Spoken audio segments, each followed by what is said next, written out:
este caso vamos a abordar una cuestión de salud que se conoció durante la semana. Se conoció la pérdida de vida de una pequeña niña que primeramente había sido trasladada desde San Justo hacia la capital de la provincia por un cuadro febril y finalmente se termina detectando que fallece por meningitis. Le agradecemos el ratito y la comunicación a la doctora Dolores Serra. Ella es infectóloga, está con nosotros en conexión y la verdad es que le hemos preguntado un montón de cuestiones, sobre todo cuando estábamos en plena pandemia, cuando las dudas en realidad nos invadían, cuando la incertidumbre, la verdad es que nos llevaba a lugares por ahí de mucha duda, de no saber bien cómo poder accionar. La doctora Dolores Serra forma parte de lo que es a nivel nacional la Asociación de Infectólogos y es una de las representantes de la provincia de Santa Fe. Ella es oriunda de Rafaela y es una profesional que siempre está dispuesta. Así que le agradecemos este ratito. Dolores, ¿nos escuchás? Valeria, Esteban y Cecilia te saludan. ¿Cómo están? ¿Todo bien? Sí, acá yo lo escucho bien. Bueno, bienvenida a Aire de Santa Fe. Gracias por la predisposición siempre. No, de nada, un placer que me inviten. Es así, hace un tiempito ya estamos en contacto por, bueno, todas estas enfermedades infecciosas que van ocurriendo, tanto, bueno, a nivel provincial como a nivel mundial. Y bueno, nada, un placer y encantada de estar comunicándolas y dándole un poco de información a la población. Bueno, Dolores, cuando ocurren este tipo de hechos es normal que los papás se asusten ante cualquier cuadro de fiebre que pueda aparecer en estos días. Entonces la idea es un poco informar qué es la meningitis y si es frecuente que ocurra lo que ocurrió con esta niña de San Justo. Bueno, la meningitis es una inflamación de la meninge. Yo siempre les explico que, bueno, la meninge es el tejido que cubre el sistema nervioso central en todo su trayecto. En el medio de lo que serían las meninges está el líquido cefalorraquídeo, que es, bueno, el líquido que nosotros punzamos, básicamente los médicos, para poder hacer el diagnóstico de una meningitis y así poder tratarla a tiempo. Lo que ocurrió con esta niña básicamente fue eso, o sea, se hizo el diagnóstico de que específicamente esta meningitis era por un caso de una bacteria que se llama Neisseria meningitidis, que es más comúnmente conocido como el meningococo. Son más frecuentes a partir de la primavera en adelante. La mayoría de las meningitis son virales en realidad, no son bacterianas, pero la mayoría son virales, se autolimitan y la verdad es que no son de riesgo. Pero puede pasar que algunas sean meningitis bacterianas y en algunos casos, muy pocos, pero puede pasar que tengan este desenlace de tipo más grave, ¿no? Y fatal, en este caso por Neisseria meningitidis. En este caso que estamos hablando de una bacteria o cuando es de un virus, ¿cambian la forma en que se contagia o no? No, o sea, lo que cambia es básicamente los síntomas que va a Claro. tener. En realidad la mayor cantidad de síntomas son bastante parecidos, pero hay algunos que se diferencian, sobre todo de las meningitis bacterianas, de las virales, pero es muy importante en estos casos que apenas un paciente tenga síntomas compatibles con meningitis, debe consultar al médico. Eso es como fundamental porque el tiempo de evolución de la enfermedad acá cubre un rol fundamental en lo que tiene que ver con la rapidez del diagnóstico y la integridad tratada a tiempo y sin secuelas se puede hacer el tratamiento, ¿no?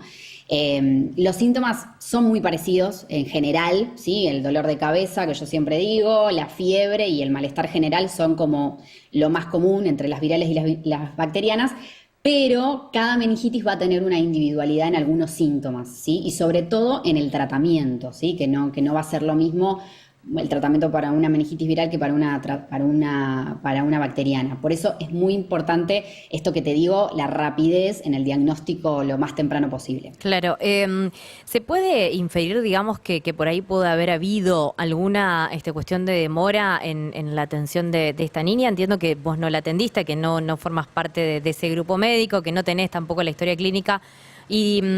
Pero por ahí, viste, lo primero que uno piensa, bueno, pero primero la trasladaron, pero es como que, no sé, te genera esa inquietud.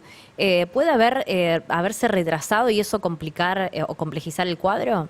Sí, sin dudas que puede pasar por eso, sin duda, porque el diagnóstico no se hizo, digamos, en este tiempo que te digo, ¿no? Que es clave.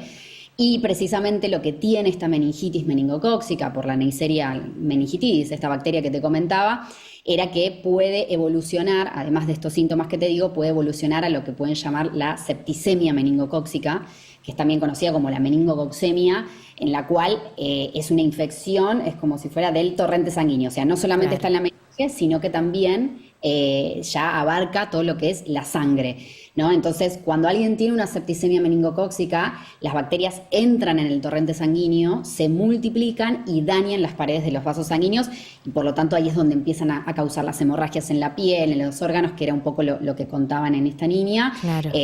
Obviamente, sí, como vos decís, yo no la entendí, pero bueno, es esto un poco, ¿no? La infección generalizada, ¿no? Con no solamente fiebre, escalofríos, vómitos, y también esto en las etapas más avanzadas hay un claro, bueno, me ha pasado porque lo atendí, un sarpullido morado oscuro, que es muy claro de estas infecciones, que la verdad que no lo vi en otra infección, y la verdad que sí, es por una demora, ¿no? Sobre todo en empezar un tratamiento adecuado a Claro, tiempo. efectivo. Claro. Dolores, y una consulta más que tiene que ver con este cuadro. Estábamos hablando del desenlace fatal, pero bueno, la mayoría de los casos, vos decías, sale adelante.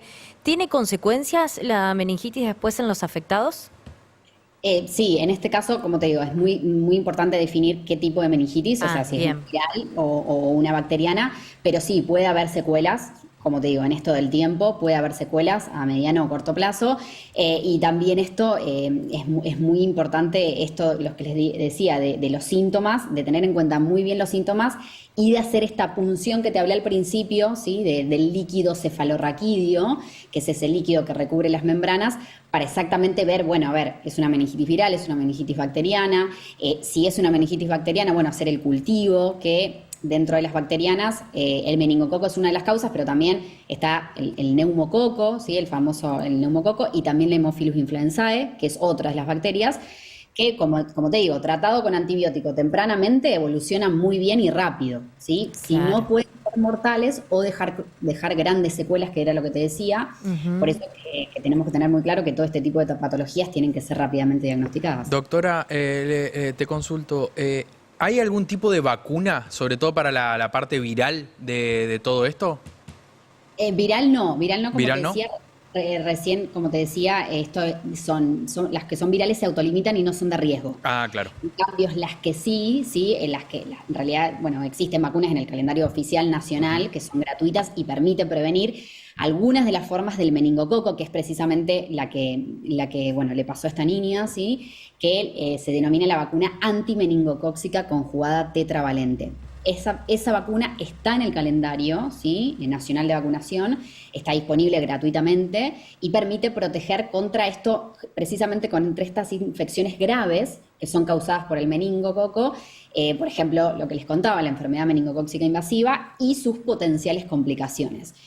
Por eso es muy importante, y bueno, esto llamamos a toda la población, a todos los padres que nos estén viendo, que nos estén escuchando, familiares, vecinos, que las recomendaciones de las autoridades sanitarias para vacunar a los niños, sobre todo los lactantes, ¿sí? Que la primera dosis es a los 3 meses de vida, la segunda a los 5 meses y un primer refuerzo a los 15 meses de vida, y otra dosis que debe aplicarse a los 11 años. Por eso, en estos casos que tenemos, bueno, tanto lactantes recién nacidos como también los niños, ¿sí? Menores a 2 años, es importantísimo mantener los calendarios de vacunación actualizados para proteger, ¿no? de la enfermedad al grupo etario más vulnerable, que yo siempre digo, y con mayor riesgo de enfermar y morir. Dolores, ¿hay alguna vacuna para la meningitis que no esté en calendario? Porque recuerdo cuando mi niña era chiquita que el pediatra me había recomendado una que estaba por fuera y que era bastante costosa. Eso no sé si sigue siendo así. Sí, puede ser, sí, es así, pero bueno, hay que comprarla, hay muchas obras sociales que algunas la cubren y otras no. Pero sí, bueno, en Pero realidad es diferente, es para otro tipo de meningitis que diferente a la que está en calendario. Exacto, o sea, ahora esta, la tetravalente, cubre las infecciones más graves, ¿sí? Y con mayor serotipos, pero también hay otra que se puede comprar por vía privada y bueno, y también cubre contra los serotipos más graves, ¿no? Perdón, con esto que decís del calendario, viste que van agregando vacunas. La tetravalente o la de la meningitis, ¿está desde hace mucho tiempo en el calendario o no? Porque a veces queda la duda a los papás, bueno, por ejemplo, rotavirus. Es una que no hace tanto que está. Entonces uno piensa, bueno, mi hijo no la tiene, puedo ir a colocarla ahora, la compro, les queda siempre a los papás esa duda. Sí, exactamente. No, esta particularmente está hace ya bastante tiempo. No te podría especificar cuánto tiempo está, pero Pero sí, los niños ya de esta edad, digamos, deberían tener esa vacuna. las tienen que tener y sobre todo esto que te digo, los refuerzos. Eso es lo que puede llegar a pasar. A lo mejor cuando eran muy bebés sí la tenían, pero después, si por ejemplo, no sé, la segunda dosis no la tuvieron o el refuerzo a los 15 meses no lo hicieron, entonces esto ante el contacto, que puede ocurrir, lamentablemente, pero puede ocurrir con este meningococo, en estos pacientes pueden tener un desenlace fatal. Por eso es que fundamental no solamente tener la vacuna, sino también aplicar los refuerzos correspondientes en el momento que le corresponde, y eso es un poco lo que ocurrió en estos últimos años de pandemia, que hubo que muchos calendarios que no se actualizaron y que porque las personas, o sea, los padres no llevaban a sus hijos a vacunar o se olvidaban o directamente se pasaba el tiempo y bueno, y por eso es que tuvimos muchos rebrotes nuevamente de estas enfermedades, lamentablemente. No, una última cuestión que me quedo pensando, que en el informe también salió respecto de la intervención que se dio a la familia y los allegados a esta niña infectada. Excelente pregunta, excelente porque también es necesario hablarlo, sobre todo cuando hablamos de los contactos, ¿no?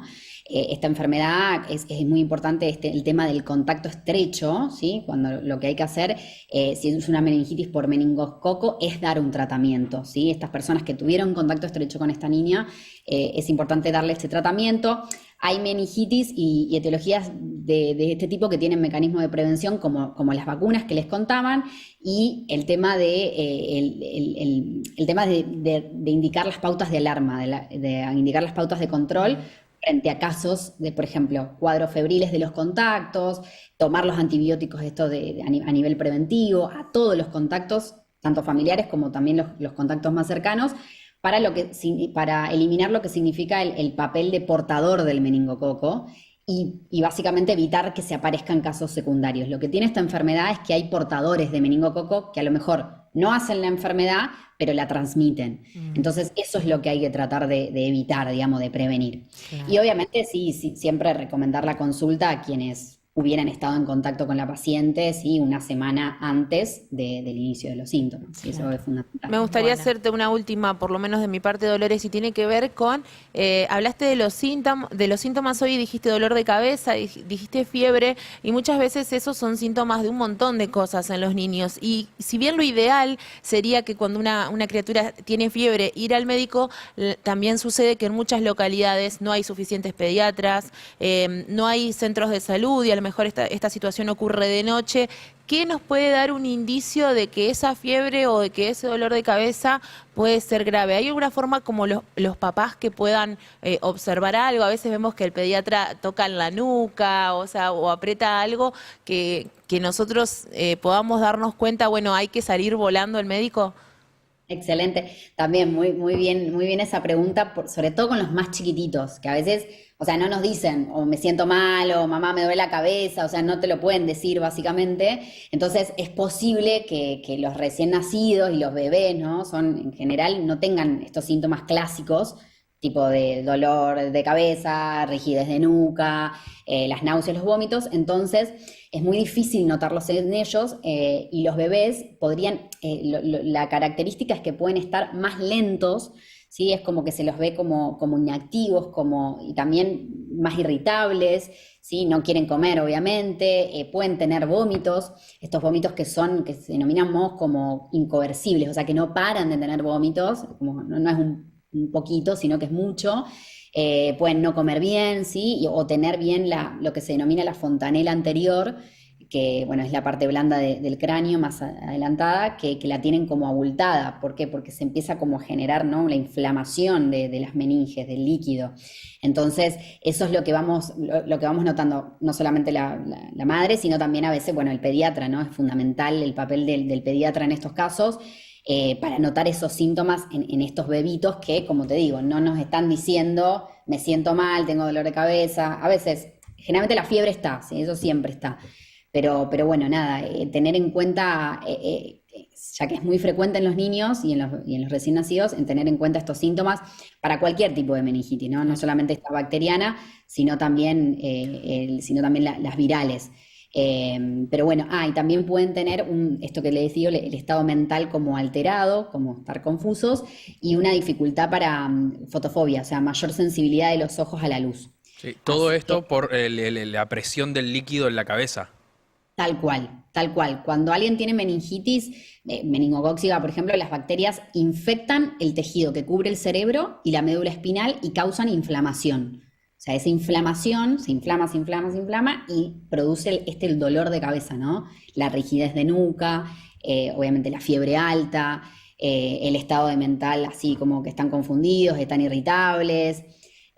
A veces realmente, yo si bien no soy pediatra, yo soy infectóloga de adultos, pero me ha pasado de ver a los niños o chicos más chicos, pediátricos, que es como que es muy difícil notarlos, la verdad. Así que bueno, tener en cuenta estos cambios en los bebés. Claramente las madres se dan cuenta que está distinto, Sí. pero a lo que voy, no duden, estas madres que se dan cuenta en que está distinto, no duden en consultar a su médico pediatra, Claro. no duden en ir enseguida, Ujú. porque como te digo, lamentablemente en esta época, o sea, en primavera y en verano, puede ser que sea obviamente no digo que en todos los casos, que ante toda fiebre puede ser esto, no.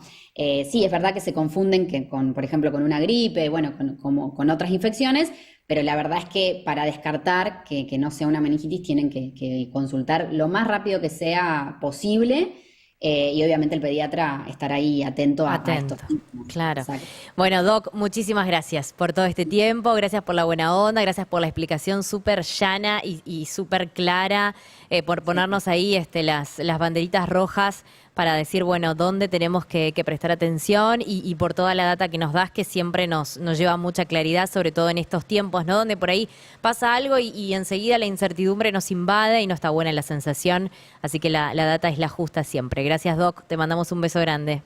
De nada, un placer y muchas gracias por invitarme. Nos vemos. La doctora Dolores Serra es infectóloga, estaba hablando un poco de lo que tiene que ver con meningitis, que hay que completar el calendario de Eso, vacunación, cuáles mucho son hincapié en eso. los signos de alerta y encontrar un profesional que sea empático, que te preste atención, que esté disponible. Es muy difícil, sobre todo en el ámbito de la pediatría, digo, por la escasez de recurso humano que tenemos, que hace tiempo que ya venimos hablando de esto. Por ahí es difícil en algunas localidades, como decía Ceci, el acceso rápido a la salud. Pero Uno creo que contempla un montón de situaciones, pero me parece que está claro